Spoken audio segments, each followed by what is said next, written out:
Hey there everyone, Video Game Cabinet here, and we are back with a review of Dragon Quest XI, Echoes of an Elusive Age, S Edition, Definitive Edition that I played on the PlayStation 4. It's been a while, but this is all I've been playing for the last 5.5 weeks, so here's my review. After 126 hours, I have reached the end of Dragon Quest XI. I played through the main game to see the first ending, played through the post-game to witness the true ending, completed all of the optional story segments I could find in the post-game, and completed all 89 side quests in the quest catalog. The only content I have not beaten yet is the Hall of Remembrance in the Tickington Village, a challenge I will leave for another day. It has been nearly 3 years since I began playing the Dragon Quest games, and I am overjoyed to report that this latest installment is indeed one of the very best in a series that has been consistently great. DQ11's story spans across 3 acts, each running roughly 40 hours. The main game makes up the first 2 acts, and the post-game serves as the third act. DQ11's opening act instantly enraptured me with its endearing characters, unfolding questions and mysteries, and many unexpected plot twists as you journey through the world of Erdrea. DQ11's narrative plays out like what would have been my favorite cartoon show growing up, with gorgeous anime graphics, expressive facial animations, passionate voice acting, and a magnificent orchestral soundtrack. You are gradually introduced to the cast of heroes, and the adventures they go on are absolutely unforgettable. The segment in Honolulu about the mermaid searching for her long-lost fiancé might be my favorite side story in the entire DQ series. The drama that unfolds at the Dundrasil ruins, the spooky tale of the mural in Pham Nhan, and the segment with the frozen city of Sniffelheim were all equally riveting. A major incident happens halfway through the main game, which serves as a close to Act 1 and an opening into Act 2. The pace slows down quite a bit at the start of Act 2, picking up the pieces from the fallout of cataclysmic events at the end of Act 1. You revisit the same locations from Act 1, but there are completely new escapades and adventures to be had. Talking to all of the NPCs in DQ11 enriches every nuance of each plot thread. The townsfolk themselves change and react gratefully to everything you do to restore peace in every city you travel to, each with their own unique obstacles to overcome. The tale of the gold fever plaguing Sniffelheim is as compelling as any of the best subplots this series has ever had to offer. And it all leads to DQ11's initial ending of the main game, which purposely feels incomplete and leaves many questions unanswered. Just like DQ8, the postgame of DQ11 is a crucial piece of the overall narrative. The first 2 acts are mostly linear, but the postgame that serves as Act 3 allows the player much more freedom to tackle different story beats in any order they like. Some optional segments are similar to those seen in Act 2, but other segments add a lot to the story and development of the lead cast. The finale of Act 3 left me overwhelmed with emotion as I had to say goodbye to these characters I have loved and grown with over the last 5.5 weeks of playtime. DQ11's gameplay very much follows the traditional formula from the series. Leveling up your characters through the turn-based battles is still just as fun as ever, with less grinding required in the first 2 acts and much more grinding required in the third act. I do miss the classes from DQ9, but the large skill trees here for each party member provide plenty of variety and room for growth. You also have the option to control the camera and manually maneuver your teammates in freeform fighting mode, but I kept my battle settings on classic mode the whole time, which plays just like all the other DQ games. I also set my battle speed to normal for a majority of the campaign, but I sped it up to fast and ultra fast when I was grinding a lot in the late game. Every one of the Dragon Quest storylines is told like a children's fairy tale, and DQ11's captivating narrative pulls this off brilliantly with its impeccable voice work and poignant music. The charming characters were all so richly developed that I wanted to spend even more time with them after my 126 hours.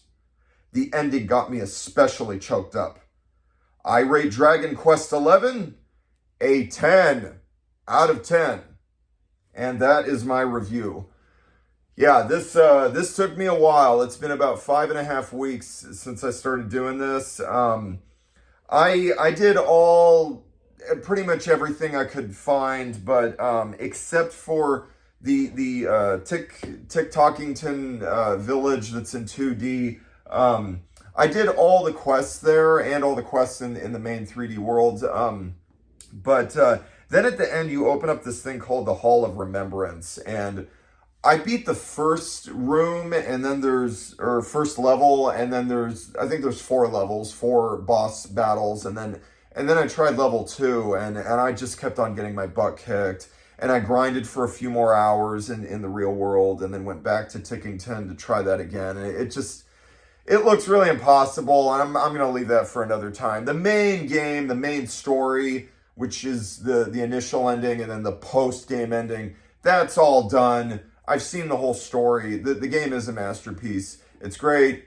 Ready for my review. I'm not that last little extra bit, the Hall of Remembrance, it's just too much. But yeah, this game, I really, really love this. Yes, this absolutely deserves a 10. I mean, it was like watching a series of episodes of what would have been my favorite long cartoon show as a kid that just spanned many seasons. Just each of the little adventures that your party goes on, it was so captivating and riveting. And, like the initial 40 hours of the game, the first act, really before the big event, halfway through the main game, like utter perfection. I was just so in love with all the characters, and I wanted to see what would happen next, and all the little adventures that they go on, like with the mermaid and the frozen city of Sniffleheim and the mural in Famnon or whatever it's called.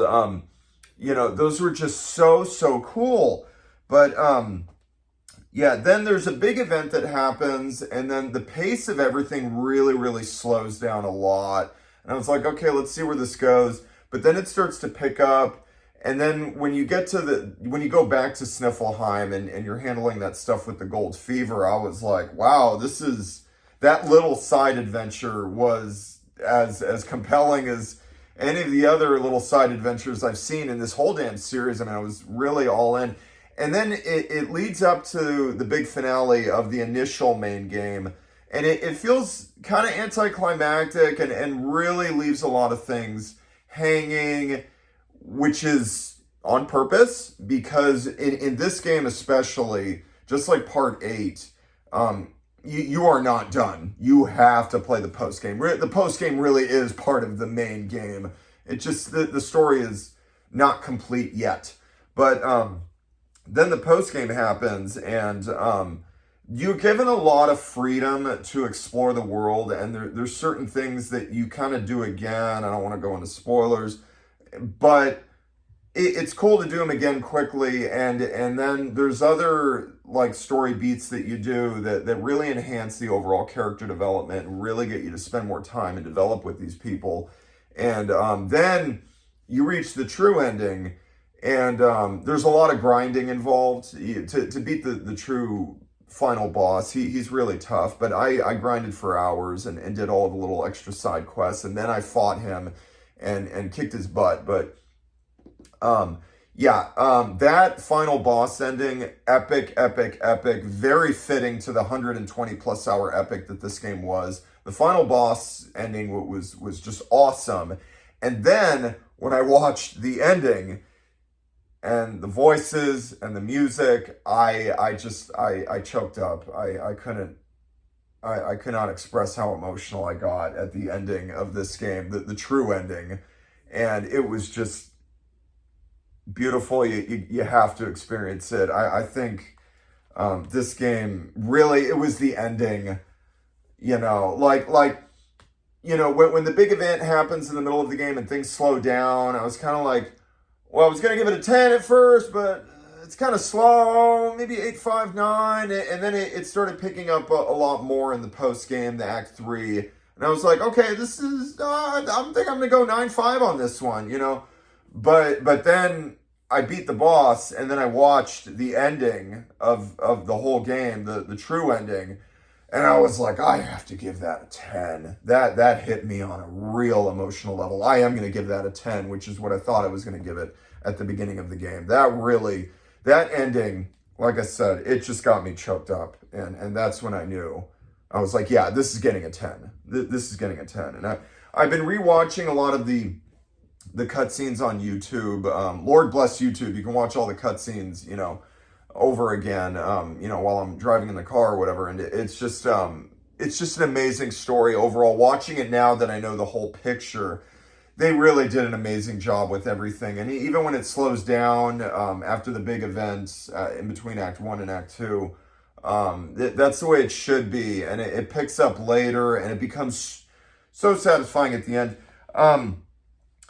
You know, this game, there were some characters that I wanted to spend a little bit more time with, but I think that just speaks to how well developed everyone is. Like, there's certain, like, romantic elements in this game that I wish there was a little bit more focus on, like Part 5 and Part 8 have a lot of romance in them.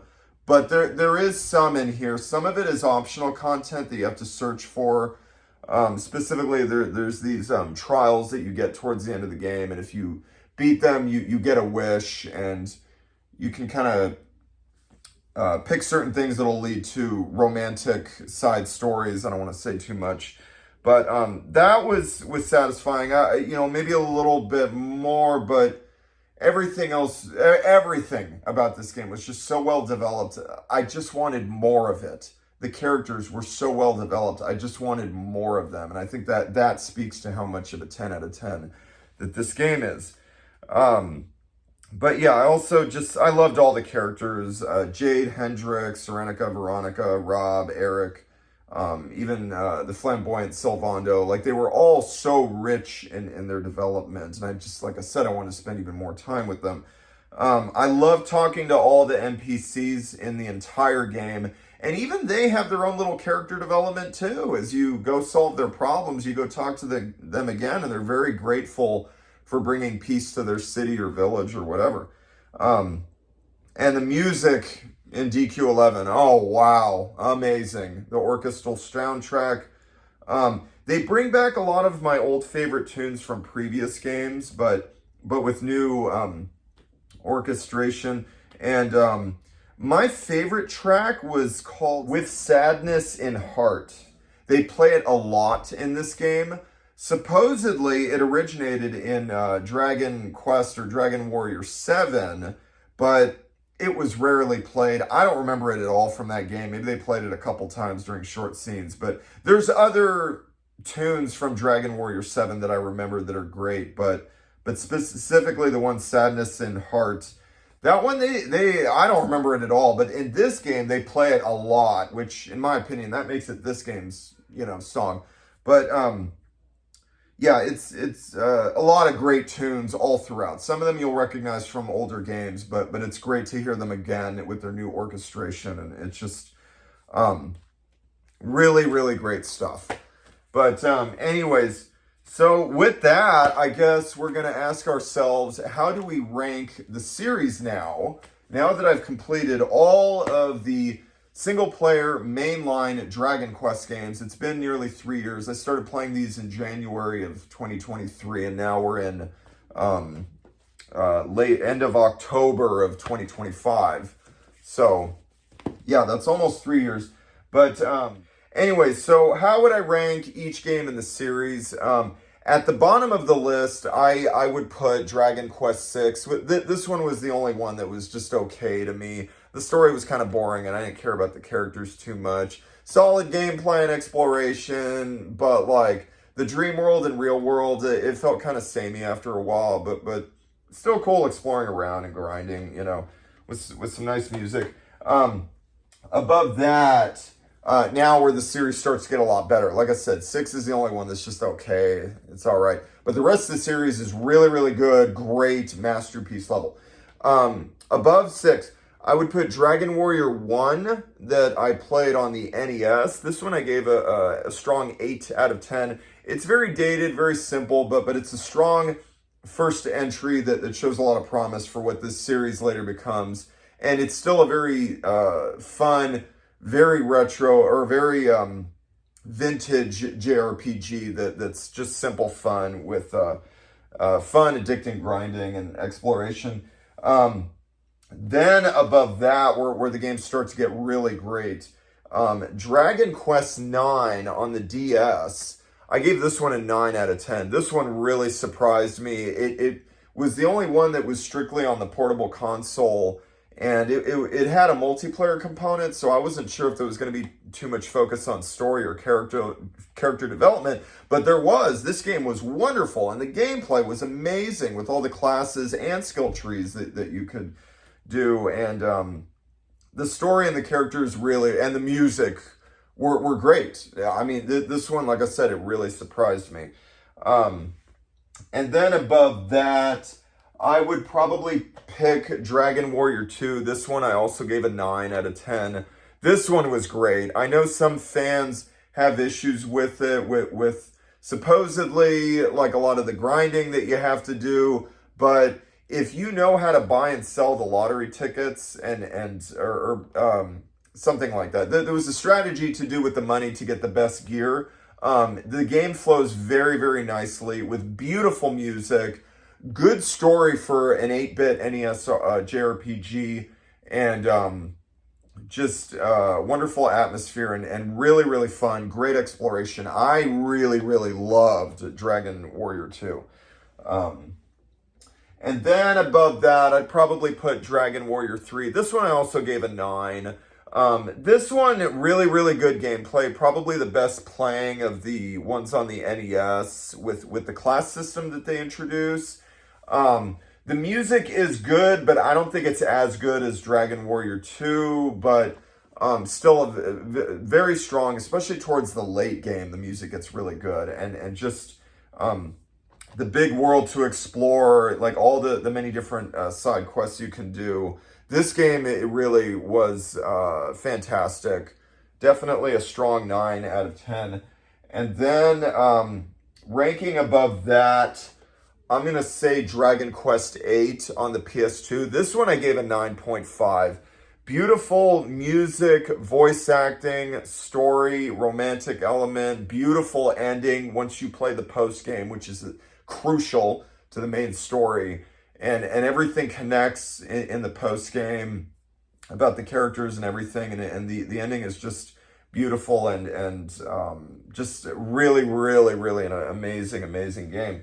Above that, I'm going to put Dragon Warrior 7 on the PS1. This one really surprised me. It took me 125 hours. I heard some people say, like, I was worried, like, oh, is it going to be boring? Like, no, it was never boring. It captured me right from the opening 5 minutes where you wake up in this village and you're in this world covered in ocean and there's nothing else. And after that, you little by little, you find out exactly what happened long ago. And it's just an amazing game with such a huge world to explore. And yeah, this one was just amazing. Definitely a 9.5 out of 10. And then above that, I guess we're now in the top 3. And this is where I start giving them 10s out of 10s. The first one in the series that I actually played almost 3 years ago, I'm giving it to Dragon Warrior 4. Again, 10 out of 10 for this one. This is the pinnacle of JRPGs on the NES system. It's just an epic game that really gave me a childlike sense of wonder. And at 40 years old, or 39, 40 years old when I played it, it made me feel like a kid again. Just an amazing game. I think that I played this right before I turned 40. This game, just beautiful, all the characters that you play as, and then they all team up at the end and combine, their stories combine, and establishes a lot of lore and everything for the next entry. And this game was just a masterpiece, and it really, really impressed me, and it instantly got me hooked on the entire series. And after that, number 2, I am giving to Dragon Quest XI that I just spent the last bit of this video talking about. Great game. I'm going to put this as my second favorite. This one, like I said, man, that ending really had me choked up, got me very emotional. But I think for now, yeah, I'm giving this number 2. And my number 1 favorite Dragon Quest game is Dragon Quest V on that I played. First played it on the DS, and then I played a Super Nintendo repro of the Super Famicom version. This game is just unbelievable. You know, it's definitely one of the top several games I've ever played in my life. It is a masterpiece. Just how personal and to the player that it feels like, where you have to choose which wife you're going to marry and who you're going to have kids with. This game is touching and personal, and it is just an absolute masterpiece. So, anyways, there you have it. That is how I rank the series, and that is my review and thoughts on Dragon Quest XI, Echoes of an Elusive Age. And there you go, and have a good night.